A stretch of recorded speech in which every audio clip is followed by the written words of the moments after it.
பாஜகவுக்கு அடிபணிஞ்சு அதிமுக இருக்கிறதுக்கு பேர் தான் அடிமை கூட்டணி. இது நமக்கு புரியாதா? அதே போல திமுகவை வந்துட்டு ரொம்ப தெளிவாவே அவர் பேர் சொல்லிட்டாரு, இந்த ஆட்சியை அகற்ற வேண்டும் என்று. அதே போல எம்ஜிஆரை நான் பார்க்கல, ஆனா எம்ஜிஆரை போலவே இருக்கிற விஜயகாந்தோடு நான் பழகினேன் அப்படின்னு அவர் ரொம்ப வெல் கனெக்டடா பேசினாருங்க. நான் கூட ஒரு கட்டத்துல அதிர்ச்சி ஆனேன்.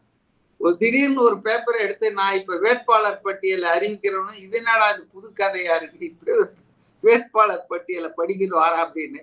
மதுரை கிழக்கு விஜய்னாரு. அப்புறம் கொஞ்ச நேரம் கழிச்சு மதுரை மேற்கு, தெற்கு, வடக்குன்னு எல்லா பேரையும் படிச்சார். அப்புறம் எஸ் எக்ஸ்பிளைன்ட் இட். அதாவது எல்லா 234 தொகுதிகளிலும் நான் நிற்பதாகவே நீங்க கருத வேண்டும். யார் நின்னாலும் எனக்கு போடுற ஓட்டு அவங்களுக்கு இல்ல, அவங்களுக்கு போடுற ஓட்டு எனக்கு வந்துடும் அப்படின்ற மாதிரி ரொம்ப தெளிவா சொன்னாரு.